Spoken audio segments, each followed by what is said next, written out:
course, this is Jason Miles coming at you from Oakland, California on our new day, Friday morning, as I record this late on Thursday afternoon, about 20 minutes before I have to change computers and get ready for our live stream. This show here was with a returning guest, Aviva Chomsky. And she was a guest I had a little over a year ago. And it was my first big nightmare show. Not that she was a bad guest. It's just that everything that could go wrong for me went wrong. At the time, I was living in the studio, not really living at the studio, and everything was set up, of course, in the studio. I was a little late getting there, probably like 5-10 minutes late. But it was one of those days where the computer took forever to turn on. There was all kind of issues with it when I turned it on. And then I was having crazy connection issues when Aviva finally got on, to the point where I literally couldn't hear her. She was cutting out like every in the middle of every word. So she was like, and then so luckily I had, as you guys always like to say, Pascal is the guy with the questions. Luckily I had a litany of questions. I was so prepared for this show because she had written a book actually a few years prior called Undocumented that I actually really like. And I was asking her questions about that. I had quotes highlighted already from Undocumented, so that helped out tremendously. And it's a shorter show, so if you go back, I think it's show like 47, 42. It's definitely on YouTube. It's definitely in wherever you listen to the show, you can find it. But she agreed to come back. I guess she forgot. No, I'm lying. She actually remembered. She literally remembered everything. And she gave me, I wouldn't say she scolded me, but she definitely made me feel kind of bad for not being prepared. So now I'm overly prepared. We were a half hour early. But anyway, this her new book, Central America, A Forgotten History, I really enjoyed, and Pascal enjoyed too, because it really goes in depth on the idea of, history is told by the victors, but also the idea of memory. And I think in this country we have a very selective memory when we talk about our relationship to the Americas. As a person that is born and raised in California, I've used the term America. I've also used the term America around my Canadian brethren, who remind me that they too are North American, and our Mexican homies are American, and our Panamanian homies are American, and our Brazilian homies. I think you get where I'm going with this. But also kind of the history and the makeup of Central America, from the internal class conflicts between the indigenous people in several of these countries. And she breaks it down by country in the book. So it's a very, very illuminating read. And then, it gets into more of what I'm familiar with our history in the Americas is post-Monroe Doctrine, the U.S. business intervention in grabbing up all this fertile land for year-round production of things like fruit, right? The United Fruit Company, and the coups that this country's been a part of. And it definitely gets into that. And we could have done a show just going off like the first 2.5 chapters, because the class makeup of indigenous populations and how certain classes were utilized to keep certain working rebellions down was very interesting. And it's definitely not something that we talk about. I believe she uses the term that we essentialize the indigenous experience. So to really break that down, which she did so well in the book, I suggest everybody buy it. Wherever you are listening to this show, there are buy links in the description. If you want to watch shows like that live, well, there's a great way to do it. You just have to go to YouTube, youtube.com/This is Revolution Podcast.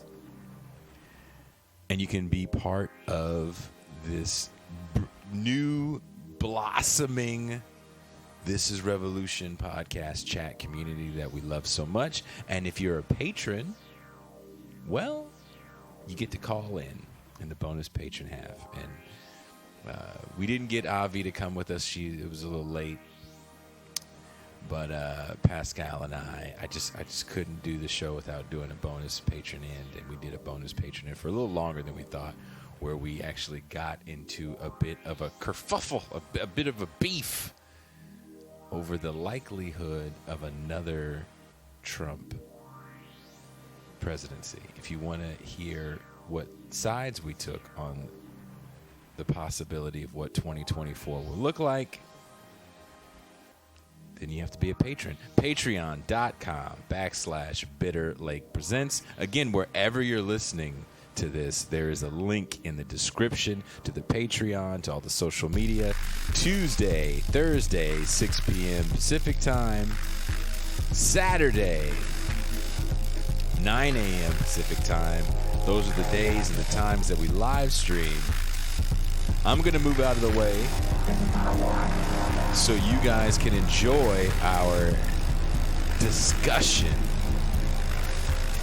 with author, historian, Professor Aviva Chomsky. I am out.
Hello, everyone. Good evening. I know people are still funneling in.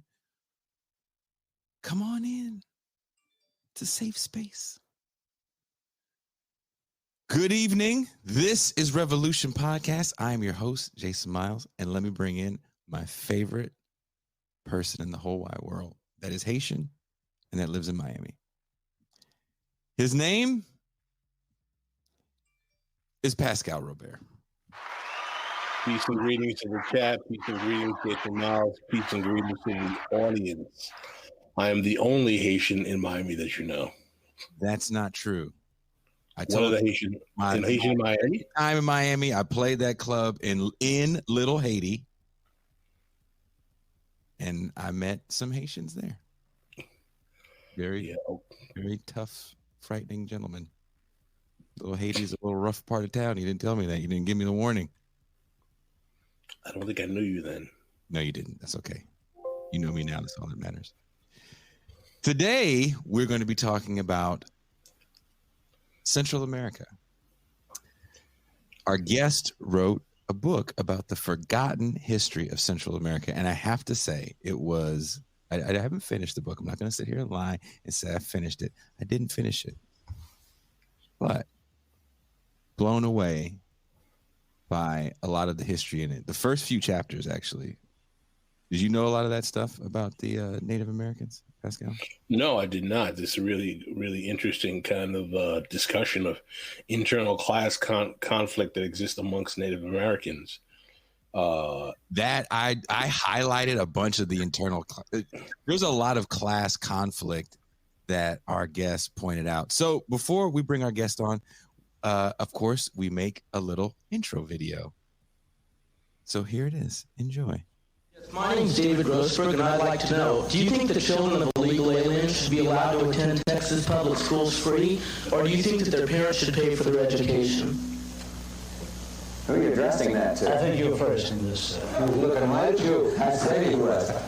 Look, I'd like to see something done about the illegal alien problem that would be so sensitive and so understanding about labor needs and human needs that problem wouldn't come up. But today, if those people are here, I would reluctantly say I think they would get whatever it is that they're, what the society is giving to their neighbors. But the problem has to be solved. The problem has to be solved because as we have kind of made illegal some kinds of labor that I'd like to see legal, we're doing two things. We're creating a whole society of really honorable, decent, family-loving people that are in violation of the law, and secondly, we're exacerbating relations with Mexico.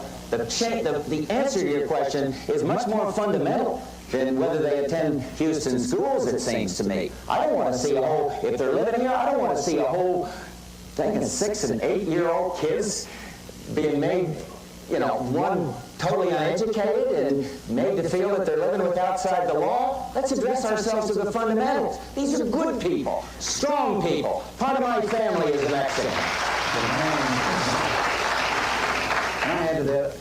I think the time has come that the United States and our neighbors, particularly our neighbor to the south, should have a better understanding and a better relationship than we've ever had. And I think that we haven't been sensitive enough to our size and our power. They have a problem of 40 to 50% unemployment. Now, this cannot continue without the possibility arising with regard to that other country that we talked about, of Cuba and what it is stirring up, of the possibility of trouble below the border, and we could have a very hostile and strange neighbor on our border. Rather than making them or talking about putting up a fence, why don't we work out some recognition of our mutual problems, make it possible for them to come here legally with a work permit, and then while they're working and earning here, they pay taxes here. And when they want to go back, they can go back, and they can cross and open the border both ways by understanding their problems. This is the only safety valve right now they have with that unemployment that probably keeps the lid from blowing off down there. And I think we could have a fine relationship, and it would solve the problem you mentioned also. In Aviva Chomsky's latest book, Central America's Forgotten History, Revolution, Violence, and the Roots of Migration, she speaks of collective memory by saying, all memory is, in a sense, constructed. As individuals or as members of groups, we privilege some memories over others, and we create coherent and meaningful stories and understandings of our past and present out of fragments of memory. Forgetting is an inevitable part of memory. By highlighting, remembering certain details, events, or interpretations, we erase or forget others. We forget because our individual and collective histories overflow with detail that would form a chaotic blur if we did not form them into coherent narratives. But when we rely on one narrative, we may be suppressing others.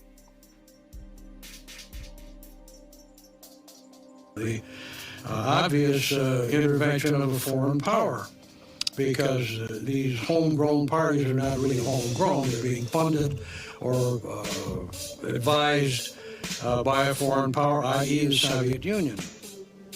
Я абсолютно убежден в том, что правительство Арбенса, The Arbenz government, which had been in power from 1950, didn't enjoy any logistical support from the Soviet Union. поддержкой со стороны советского правительства. И даже We didn't even have diplomatic relations. установлено дипломатических отношений между нашими государствами. There was no Soviet mission in Guatemala. Советского представительства. Racist rhetoric regarding immigrants as well as draconian policy on immigration didn't start with Donald Trump, and it doesn't seem to be ending under the current Biden administration either. The United States intervention in Central American politics has been a long-standing affair with disastrous results for the people of that region. Whether it's the CIA-backed coups in the name of U.S. private industry, drug war policy, suppressing leftist uprisings, or assassinating democratically elected leaders, the United States has been a central part of the current wave of migrant caravans. We'll discuss these issues and more with author and historian Aviva Chomsky. This is Revolution. They're not sending their best. They're not sending you. They're not sending you. They're sending people that have lots of problems, and they're bringing those problems with us. They're bringing drugs, they're bringing crime, they're rapists, and some, I assume, are good people. I want to be clear to folks in this region who are thinking about making that dangerous trek to the United States-Mexico border. Do not come. Do not come. The United States will continue to enforce our laws and secure our border. There are legal methods by which migration can and should occur. But we, as one of our priorities, will discourage illegal migration. And I believe if you come to our border, you will be turned back.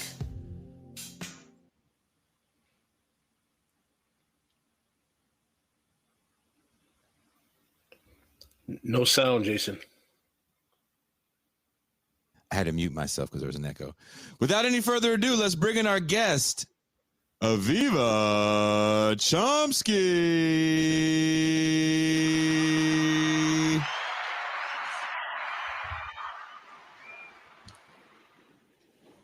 Thank you for introduction. Was that a good enough introduction? That was one of a kind.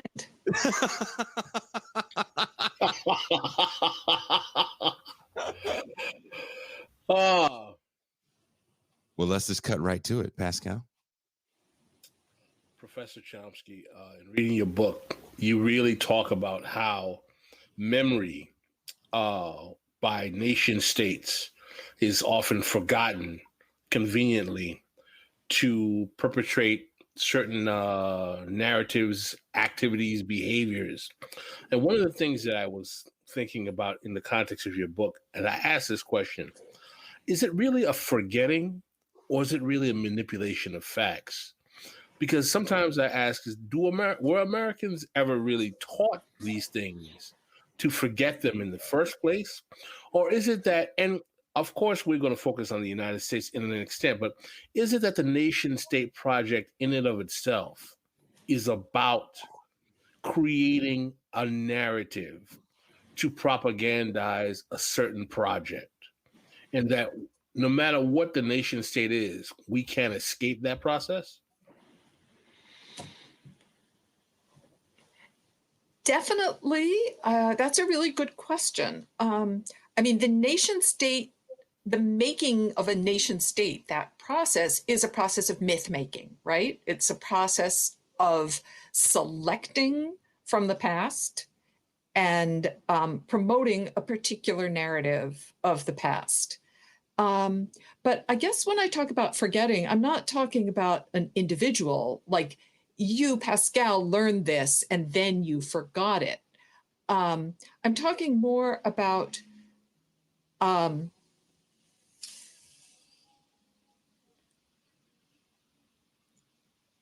what we see, what we're taught to see, and what we're taught not to see in different ways. So When I think about US history, so like one of the things, for example, like we're all taught, everybody who learns history in this country is taught about the colonists, right? The colonists who came from Britain and who settled and farmed and, the founding fathers. Now, there's things that we all know. And yet we all, we don't think through. So when I talk about colonial United States, I always try to use the term colonizers instead of colonists. That is, to me, the term colonists is a kind of a whitewashing.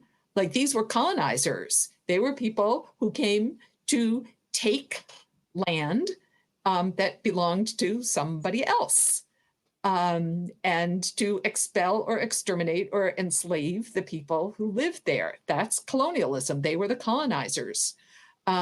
So that we call them colonists to make them sound kind of different from other colonizers.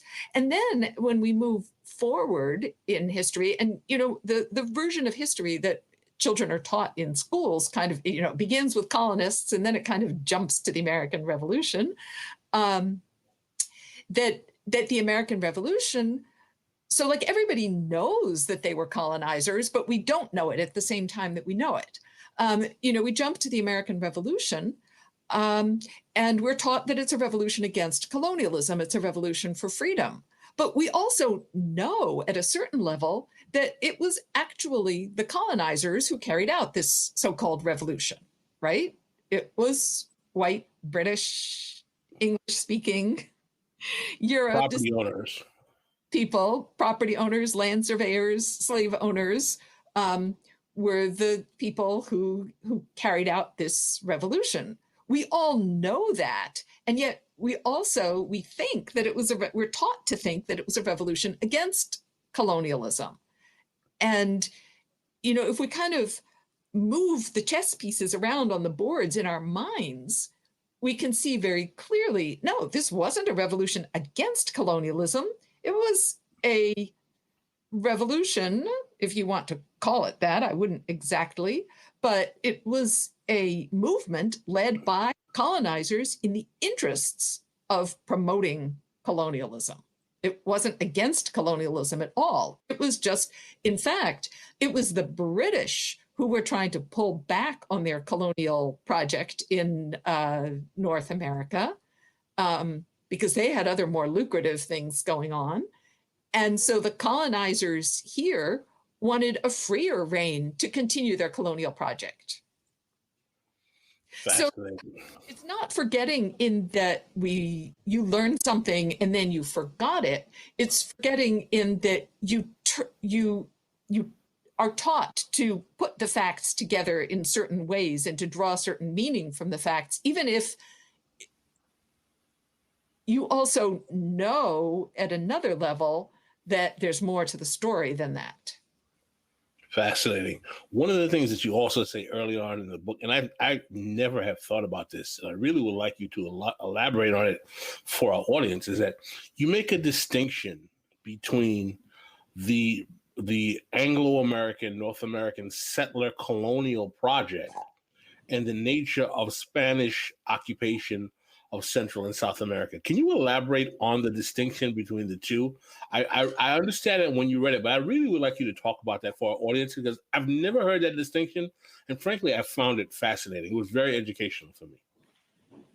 So the British colonial project in North America, and this was not the British colonial project everywhere, but in North America, because of very little in the way of potential extractive resources, that is gold and silver, and very little in the way of organized imperial polities that they could take over and enslave the population of. And here I'm drawing the contrast to what the Spanish found in Mexico, in Central America, in Peru, where there were large indigenous empires where the population was subjugated and organized and already integrated into an imperial structure where exploitation was the the way that they were integrated into the structure. So it was much easier for the Spanish to take over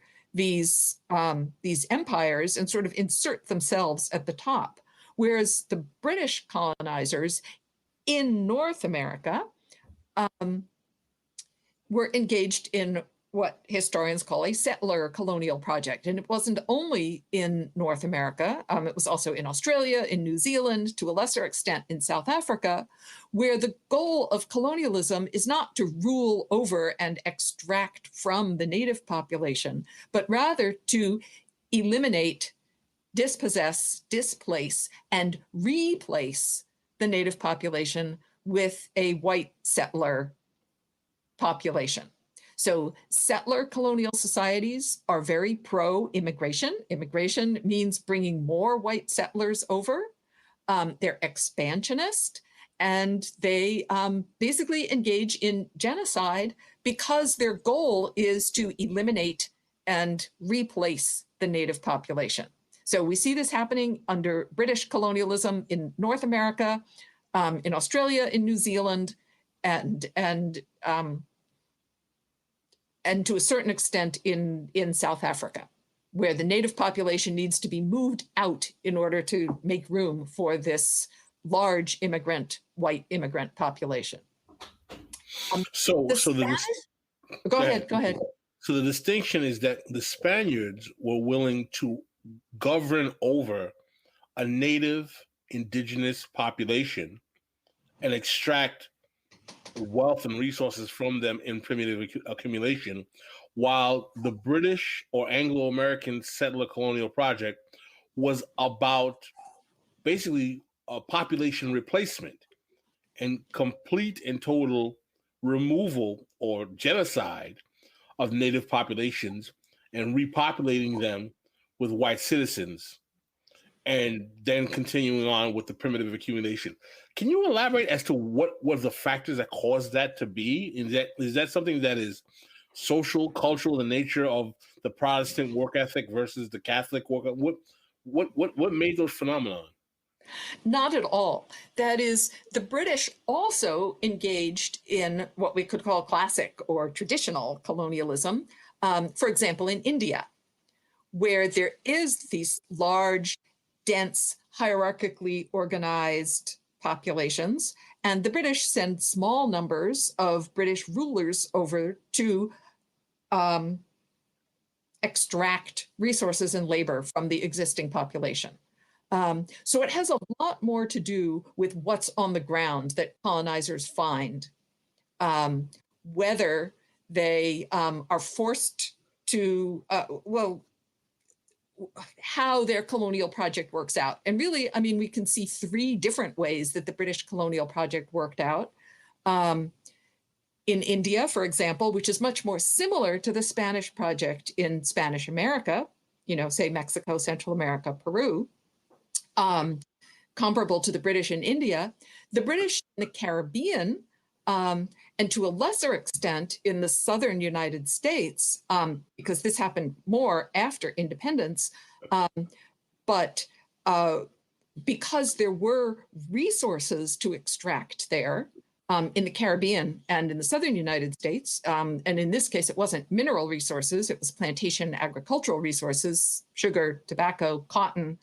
The British established slave colonial societies also, and they established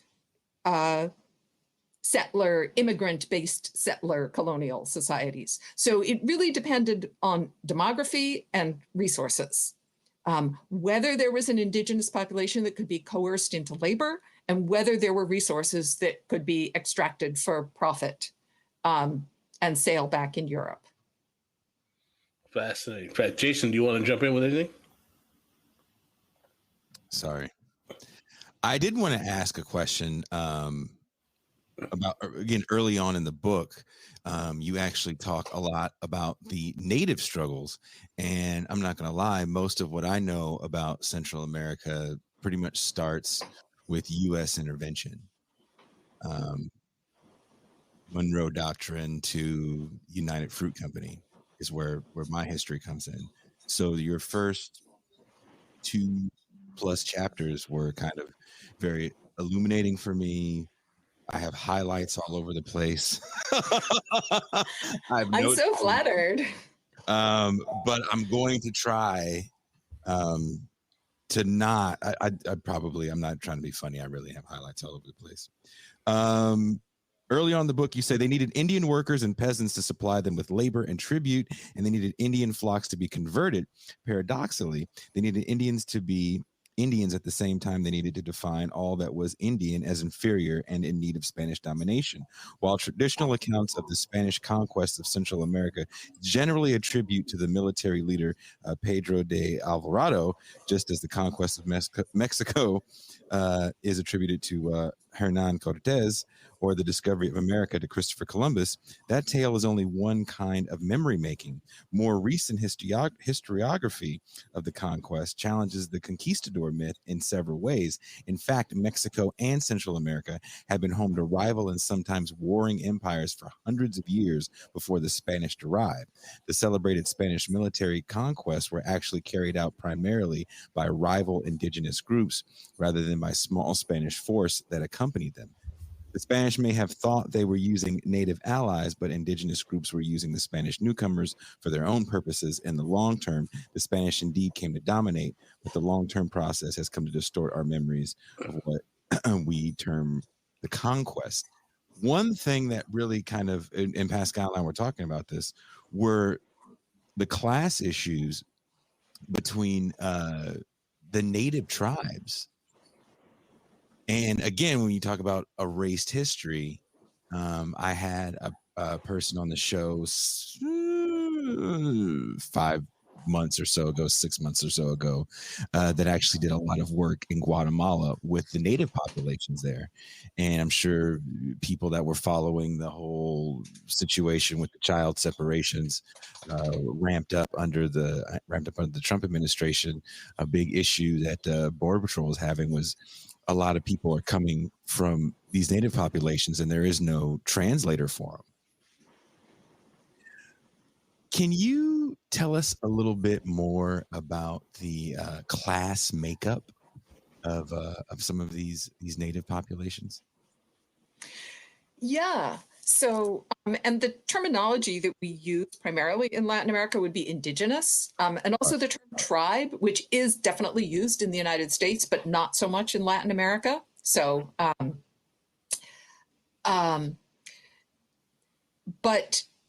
so if you go back 500 years, the indigenous societies of Mexico, Central America, were highly stratified by class. They were empires with, small elite ruling classes who extracted wealth from enslaved or serf-like. I mean, there was nothing quite exactly like the kind of chattel slavery that the Europeans brought in later years, but certainly much of the rural peasant population worked not for their own benefit, but paid heavy tribute to their lords and overseers. And there were also religions that deified the ruling classes, just as there were in Europe, like divine right of kings. Remember that? So yes, these were highly stratified societies, and they were also very multicultural societies. That is, there were many different languages spoken, there were different ethnic groups, there were different religions, and there were empires that rose and fell and battled each other, and groups that ruled over each other.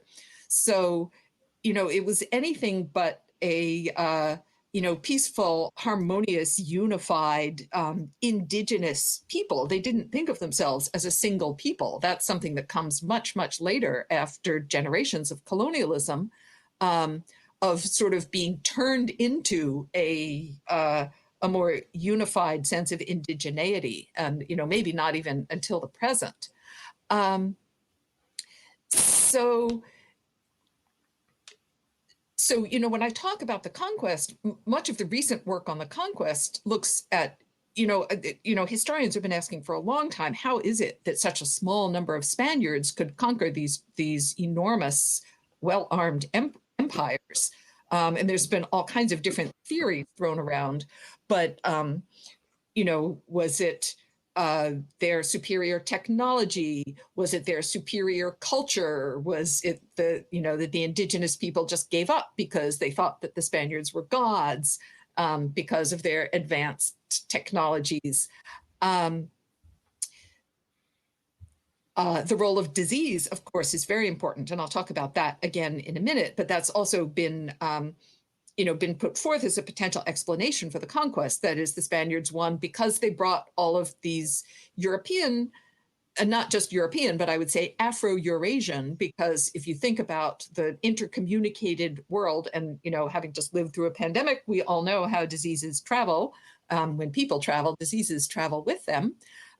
So the interconnected world of Afro-Eurasia during many centuries before 1492 meant that the Europeans had already been subject to multiple infectious diseases and plagues. And, we know about the death rates in Europe from these, but that means that the survivors and those who end up traveling to America bring with them a host of pathogens that they can survive, but that are new for the indigenous populations of the Americas.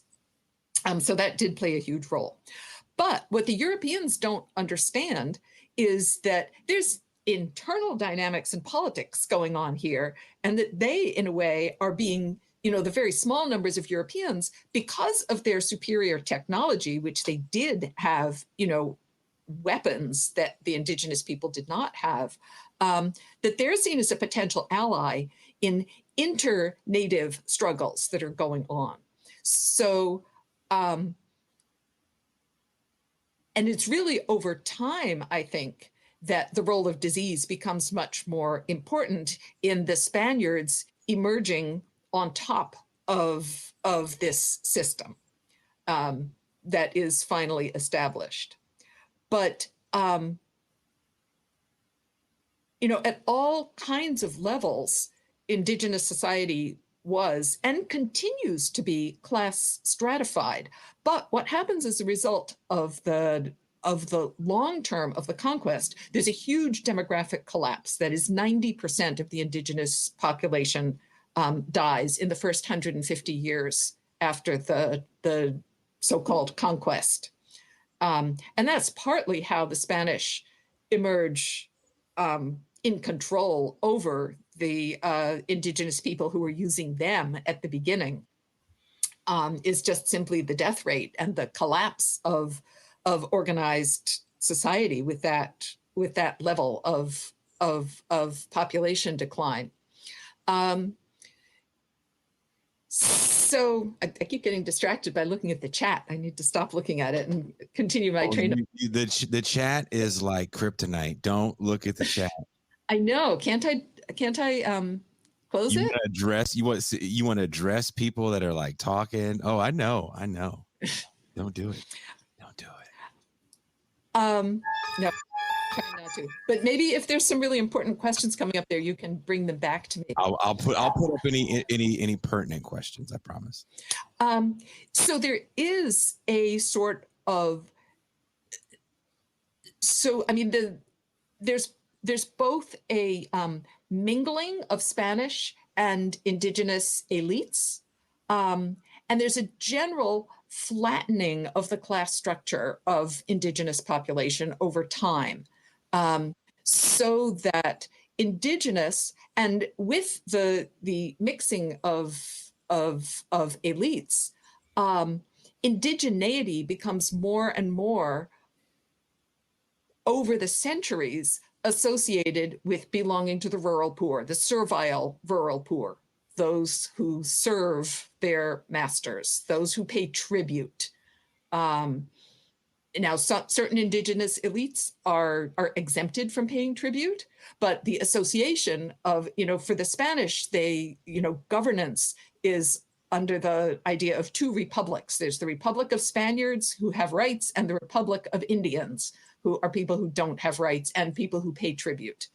But so being Indian becomes associated with living in a rural agricultural community and being subject to tribute. So individuals who leave those communities, who move to the urban areas, who join the lower levels of Spanish society, they never become Spanish, but they become castas. So sort of like people of color, of different colors, but not exactly Indian anymore. So by the end of the 1700s, the Spaniards have developed this elaborate racial classifications of the castas that try to genealogically define people as to where they fit in the racial hierarchy. And, that's not all that different from the United States in the 19th century, where we have these terminologies of like words that I don't even feel comfortable saying, of defining people by the percentage of who is in their ancestry. This is fascinating. There's so much to cover. Your book is so expansive in terms of the areas that it plays on.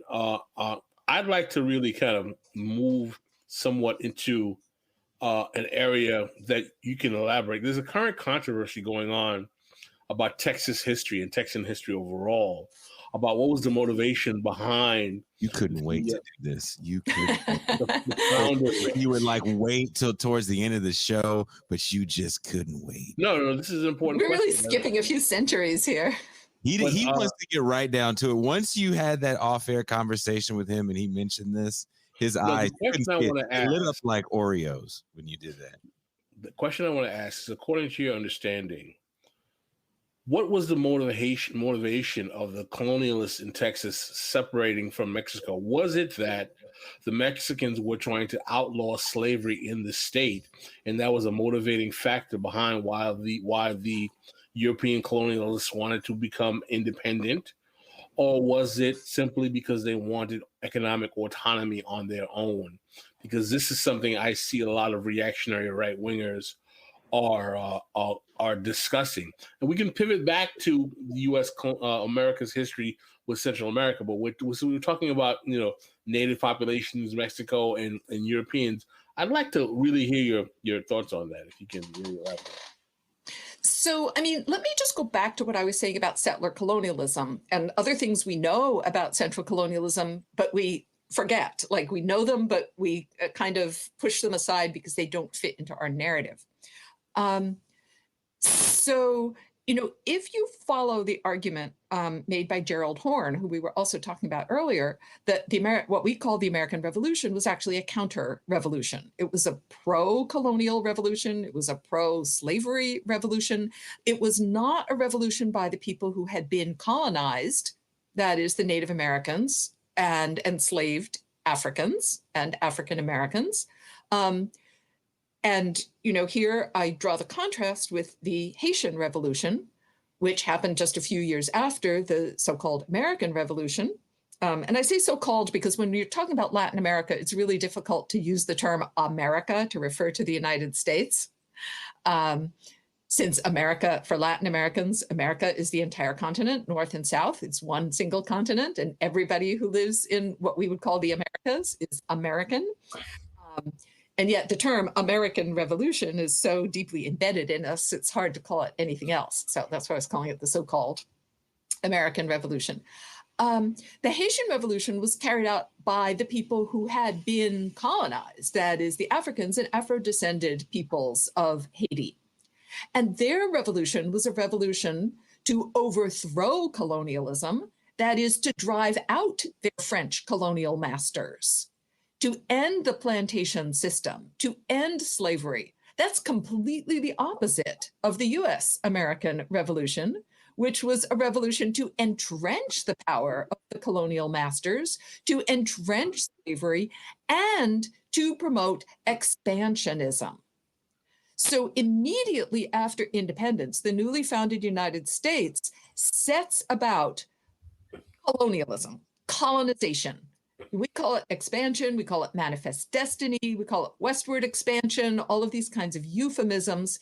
It was colonialism, settler colonialism, and it also, the United States embarks immediately on a project of fostering, welcoming white European immigration because of this settler colonial project of eliminating the native population and establishing white British American control over the newly conquered territories. So the United States is at war from day one against the indigenous peoples of the continent. And it is a war to remove the indigenous peoples and replace them with white settlers and with a plantation economy where that is possible, especially in the sugar and cotton belts of the South.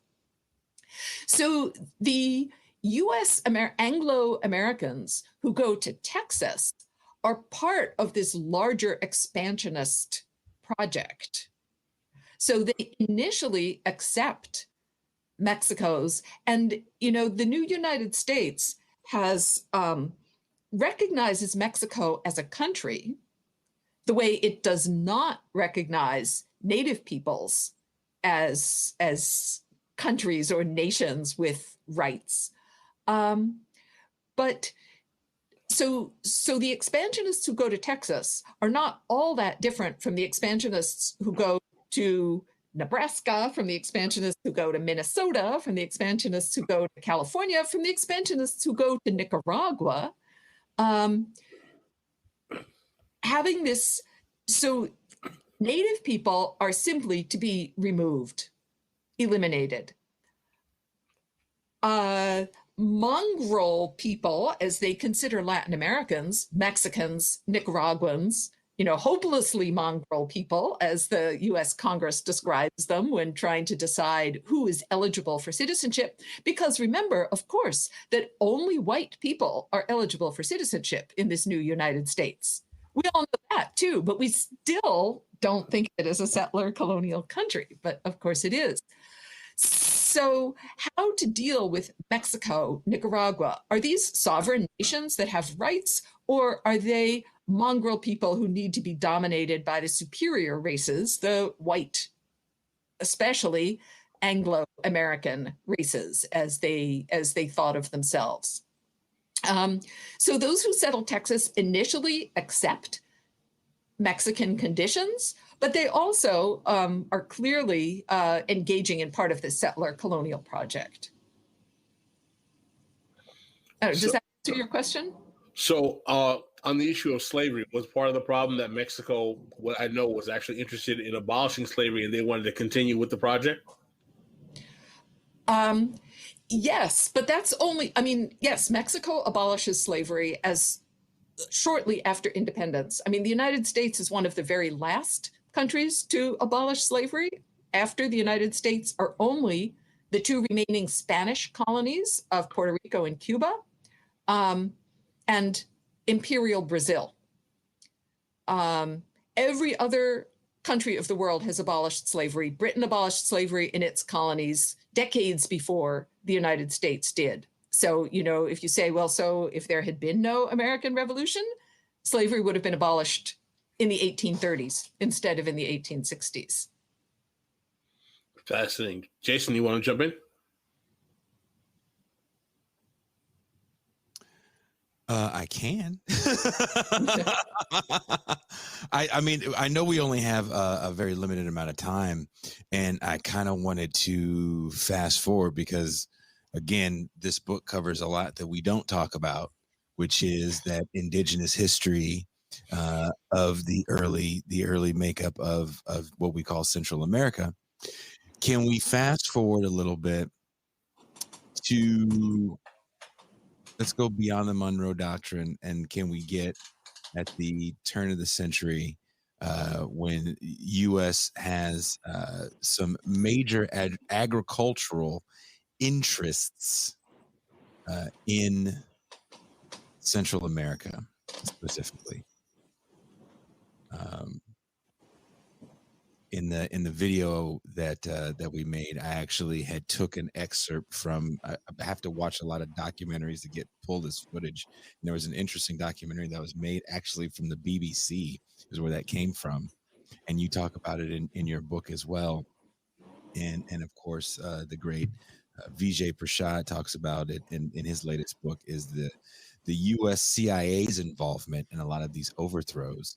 And that's why I wanted to cut that clip of the CIA agent saying, well, you know, the Russians were giving these guys money and military support, so we had to intervene. And then you hear the KGB agent go, we didn't even have diplomatic relations with them. Can you talk a little bit about the Banana Wars and the Dulles brothers, who you actually talk about? I know that's a bit of a wide range, but can we get into that a little bit? Yeah. So to get into it, let me just try out something which I actually just thought of about today for an article that I'm working on, but that kind of connects where I was to where you're taking me. And let me just go over it quickly, and you can tell me if it works, because I haven't submitted the article yet. I'm still working on it. It's due July 4th, so I have a few more days. Time. But so I think there's a real continuity between what I was just talking about and what you're asking about, because so for the article I'm working on, I'm trying to situate the Biden-Harris administration's policy historically. And I was just thinking about how they're using migration and like, the policy that they're proposing is so similar to the policies that the United States has been proposing towards Latin America since its expansion in the early and mid-19th century, right? Since shortly after independence, because I really see intervention in Central America as coming straight out of what we call westward expansion. It's really totally integrated. And, the first U.S. use of Nicaragua is as a way to California without having to deal with all the indigenous territory in between that the United States claims, but doesn't. I had no idea about that, the role that the railroads played in all this, and of course, U.S. Steel.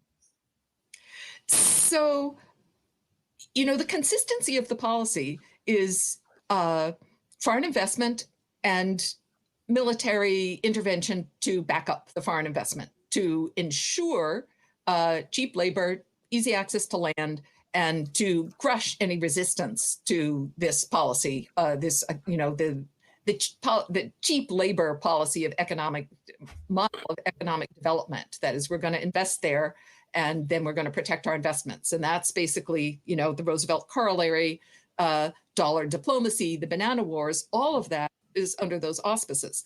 So,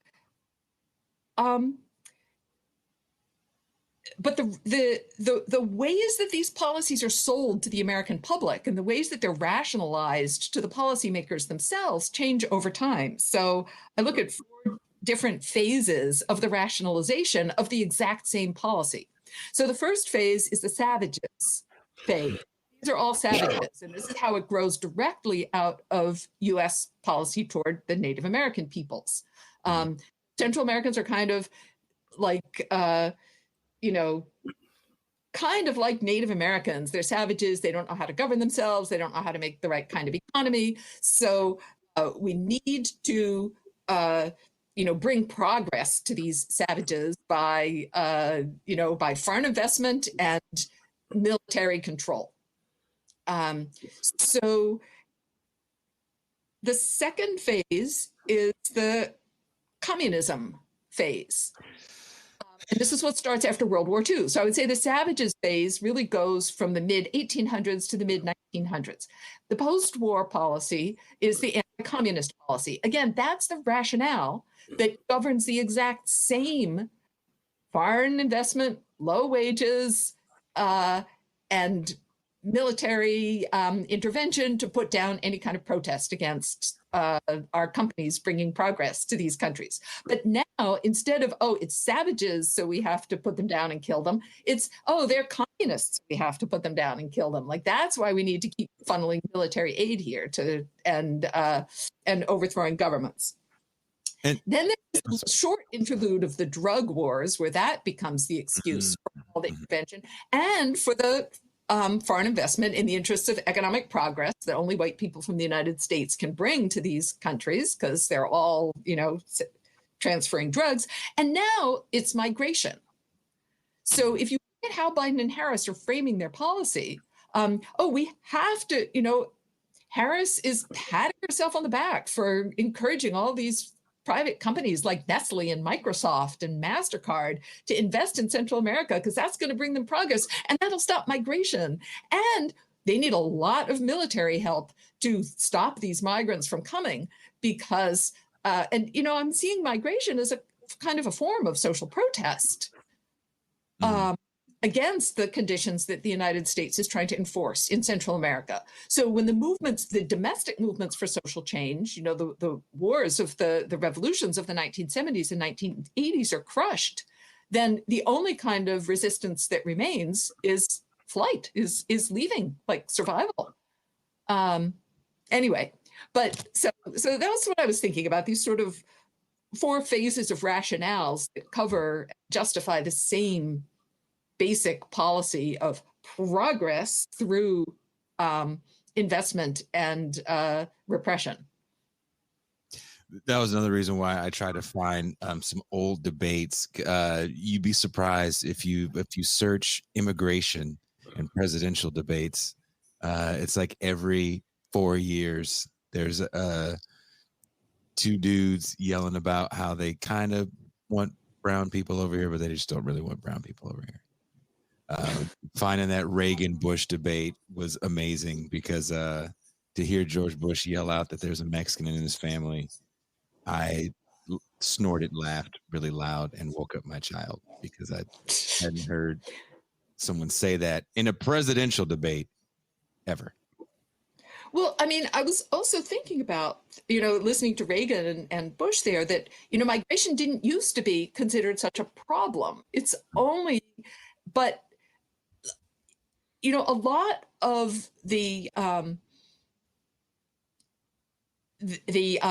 scramble to be more anti-communist than the next person, I think, had to do with domestic politics.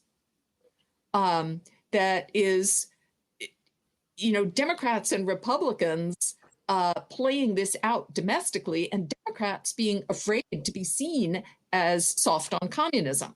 And I feel like we're almost seeing a mirror of that in Biden and Harris now, trying to act as anti-immigrant as they can so that they can't be accused of not being anti-immigrant enough. And then there's the Republican backlash, like, you're letting too many immigrants in. You're so weak, just like, you're soft on communism. Yeah. I want to kind of enter there is that, do you think the Democratic Party's posture are coming down hard against Central American and Latin American immigrants right now, demonstrated by Harris's recent speech?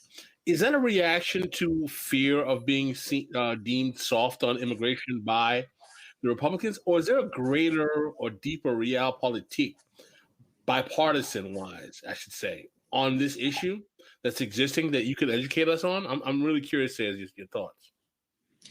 So I think the bigger bipartisan issue is the need to maintain the conditions for foreign investment in Central America. And the conditions for foreign investment are a repressed population, so it requires a lot of military aid. It requires, what conditions do foreign investors want? They want no taxes. They want easy access to land. They want cheap labor. They want no unions. They want no environmental regulation. They want to bring, to make a lot of profit. That's what they want. That's what they are, right? So the U.S. government needs to protect this, but it can't sell that to anybody. In order to sell it, they need to cover it in the war against savages, or the war against communism, or the war against drugs, or the war against migration. So, I mean, Biden's plan for security and prosperity in Central America and is basically, more military and more export economy based on foreign investment. That's the bipartisan consensus. Migration, everybody knows. The entire bipartisan consensus knows that the U.S. economy depends on undocumented migrant labor. But they need a rationale both to attack each other and to justify U.S. policy towards Central America. And it's a good rationale for the exploitation of migrant labor in the United States. And it's a good rationale for, just like anti-communism, it serves a whole bunch of different domestic purposes. I wanted to further inquire about that, is that what role does the ever-existing and in some places increasing left or pink tide administrations in the region, Latin, particularly in South America, play in this geopolitics, if at all? Well, certainly another thing that we see the Biden administration doing is this attack on autocracy. And this is also a part of domestic politics, like trying to position the Democrats as, superior to Trump, because Trump was an autocrat and Trump made friends with autocrats. And now we're going to be the good guys, us, the Democrats, by attacking autocracy. But it's an extremely aggressive foreign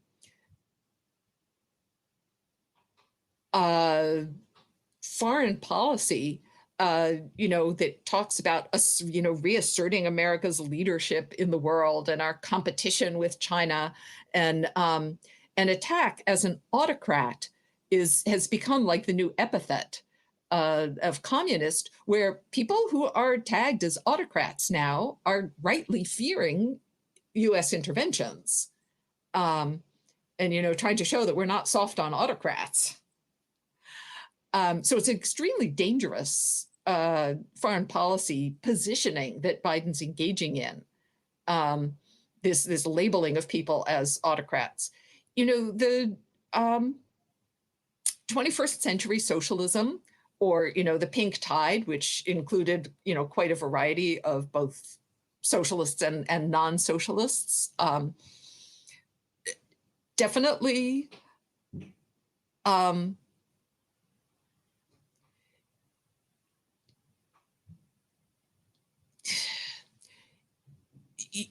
I think the United States tries to divide Latin America's leaders into those they believe they can work with, and working with means profits. I mean, it's all about neoliberal policies and foreign investment.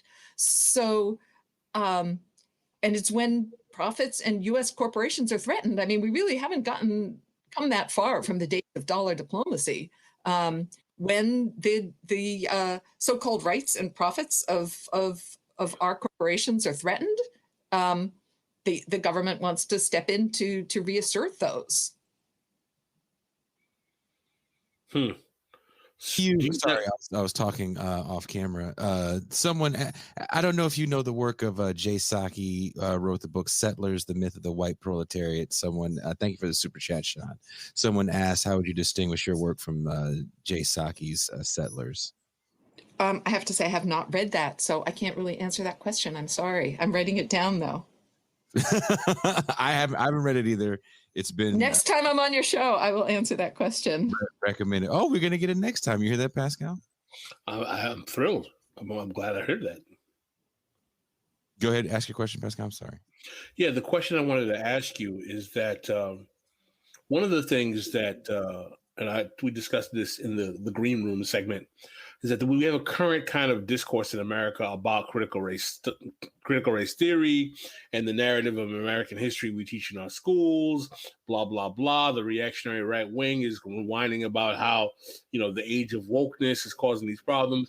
I'm not necessarily advocating for critical race theory or against it, but I always think my position is that the attack of critical race theory is actually a right-wing proxy for the fact that America's racial history is not something that they want taught in schools. In other words, history like we're talking about today is not something that they want to become common discussion in public schools, secondary schools, private schools, in any level of education.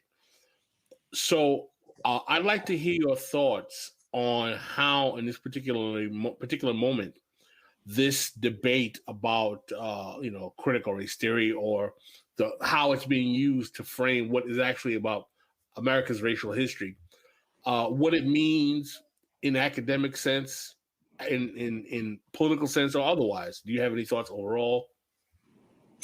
Yeah. So, I mean, on one hand, I think that the attack on so-called critical race theory is made by people who have no idea what critical race theory is. Any discussion of race, I mean, critical race theory actually means something, right? It comes out of legal studies, and it's basically looking at how laws and institutions have directly or indirectly created and enforced racial inequality. And that's not really exactly what is being taught in elementary schools, right? I don't think anybody's exactly teaching like the college level or graduate level critical race theory in elementary schools. Is that what happened in your elementary school? No? Not common out there in Massachusetts? But, I think like some of the things that I was just pointing out about U.S. history that I think we all know, I think those fall under the purview, like the fact that the American Revolution was carried out in order to expand the colonial project and to maintain slavery. Like everybody knows that. It's no secret, but we are not supposed to say it because we're supposed to say, oh, the American Revolution was all about freedom. And so, I think those things can be taught in elementary school. Like there's no reason why elementary school students have to turn the so-called founding fathers into like godlike figures. So part of it is an attack on what I would say is critical history or honest history by people who think that students should be taught just pure white supremacy and patriotism. But part of it really distorts critical race theory, because if you look at the language of some of the laws, and I was reading that it was I think it was the North Carolina law, and there was one other that spend all their time talking about that white students shouldn't be taught that because they are white, they are guilty, and that children should not be taught that they are individually responsible for things that happened in the past. Well, nobody's ever proposed teaching white children that they are guilty of things that were done centuries before they were born. I don't think anybody's doing that anywhere. Nobody's proposing to do that anywhere. And that has nothing to do with critical race theory. Critical race theory isn't about trying to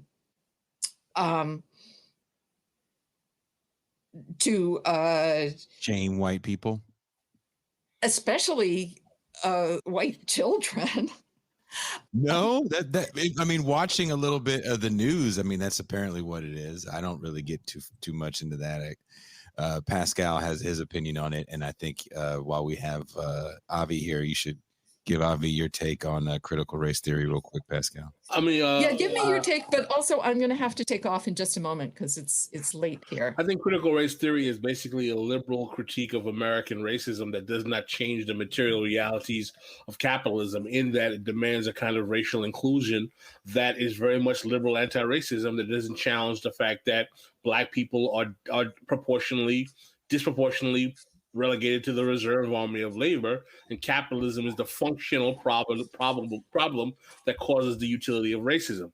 I think that the problem I have with critical race theory is that it comes out of a period in academia where we moved away from structuralism and moved towards post-structuralism and postmodernism, in which we looked for individualistic realities to challenge the system that were not rooted in structural political economy. So, I mean, I think that the term critical race theory actually encompasses quite a broad spectrum of approaches, because I think that at least in what I would define as critical race theory, are these structural approaches that you're describing, looking at how structures and institutions have created inequality. Right. Well, I would say that the structures talk about race as creating discrimination, but the question is is there interrogation of the utility of capitalism in actually creating inequality, and how capitalism demands race and racism to maintain that inequality? And I think that that's an aspect of critical race theory that is lacking, that it's basically a manifestation of liberal anti-racism. And I'm not saying critical race theory is bad. I'm just saying that critical race theory for me is not radical enough, quite frankly. Critical race theory, if we talk critical race theory in every single school in America, it's not going to change the wealth hierarchies that make capitalist property relations necessary. You speak for yourself. I'm use it to yell at white people. Well, on that note,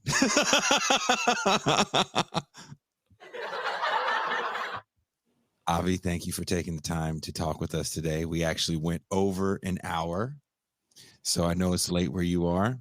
Her book is called Central America's Forgotten History, Revolution, Violence, and the Roots of Migration. I put links to the book. Buy links to the book in the chat everywhere you're watching the show. There's definitely links to it in the description everywhere you're watching the show. And we have to get you back when you write that article. Okay, well, thank you for letting me try out my idea. I hope you enjoyed being on our show. We'd love to have you back again. Yeah, it was great. Thanks so much for your questions. Thank you very much for your time, and you have a very good night. Thank you. Bye-bye. That was Aviva Chomsky, professor, author, historian. What else? That's a lot of things. It's a lot of titles. Scholar, intellectual writer. Scholar, intellectual writer. It's a lot of things. That is a lot of things. Pascal, how are you feeling? Feeling good. I think that was a really great interview. I think there's so much we could have covered. I would have loved to have covered the first two chapters for an hour and a half. Yeah, there's too much. There's so much in the book. I wouldn't say there's too much. There's so much in the book.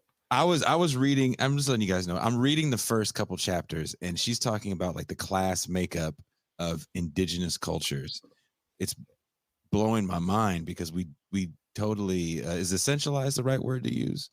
Essentialization. Yeah, we have now myopic. I think myopic is the word. We have a very myopic view of these countries and cultures. And also, just so you guys know, Pascal went to law school when critical race theory was hot in the streets. It was hot in the streets when I was in law school. That's when he was in law school. He was all about it. He had a high top fade at the time with a part right here. And he was all about critical race theory. Sorry. Those people keep laughing. I don't know why. So do you want to do a bonus part, or do you want to call it a night? Thursday, we will be having a Jamu Baraka of the Black Alliance for Peace, former Green Party vice presidential candidate for 2016, discussing the current situation in Colombia. I saw the kid in Pascal.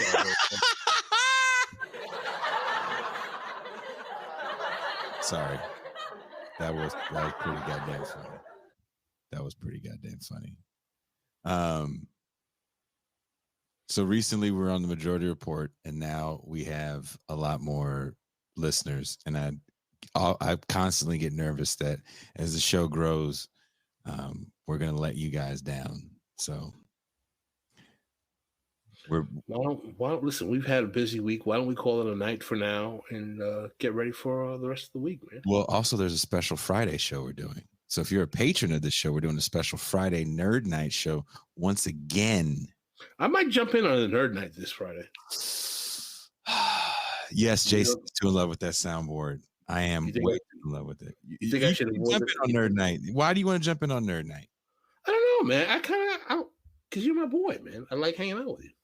Fair enough. You can jump in on Nerd Night. That's all you have to say. I will say that we have convinced Pascal. I shouldn't say convince is the right word. We've worked out a time that Pascal is going to be on the Discord, taking your questions and having conversations. And by the way, I'm not trying to act like the all-knowing mind of the left. There's a lot of things I need to learn, just like you guys need to learn, and I need to learn from you. And I'm willing to do that, So I hope people ask dating questions. This should be hilarious. Dating questions? Oh, good grief. But on that note, when you hear the music playing, you know that it's time for us to go. Thank you once again to Professor Chomsky for coming back on the show. That was actually pretty dope. Thursday, Pascal, you got to help me out with that blurb for Thursday so I can make that video. We'll call something together. Also, I got to start making that new Cedric Johnson video essay for Zero Books. If you didn't know, we do a video essay series for Zero Books called The Dispatch. The latest one is out. It's called The Great Awakening. It is an essay that Pascal Robert has published in Black Agenda Report, and we put some really cool images to it. I made it, so definitely I tried to make it entertaining. I found some clips from Living Color. So that's in the works. That's going to be going down. Hit the share, hit the bell, subscribe, like, become a patron, share with your friends. So again, if you guys are patrons, I'll have a post up. Hopefully tomorrow we'll work out the exact time that Pascal will be on the Discord. Friday, we're going to be doing a special Nerd Night show for patrons only. I think Matthew Film Guy's coming back. Don't quote me on that, but it'll definitely be me, Gene, Jeremy, I believe, from Giving the Mic to the Wrong Person podcast will be on there. Oswald Bates was on. I made Marcus from Left Flank that's doing Oswald Bates video today. Cedric Johnson, you like his writing? Well, Cedric gave me permission to use one of his essays in our video essay series. So I am blessed to have an amazing cadre of people that I can go to and get work to produce this video essay series. And I really enjoyed Cedric's essay on Huey Newton. So it's going to be on Huey Newton. And then I have to do Pascal's essay on Kanye West. Whole essay. We're going to circulate it again. You guys might like it. Oh, man. Napoleon the Legend loved it. Loved it. So, and he actually gave me some music. So this is going to be a big, this whole project is a big collaborative effort. So thank you, chat. Thank you, Avi. Pascal, we're going to shut it down early tonight. Yes. What does that mean? What does that mean? Cartoons and comic books. Oh, well, you know what? If you said cartoons and comic books, that means I get to leave with my favorite ender, which is just cartoons. You guys have a good night, and we are out.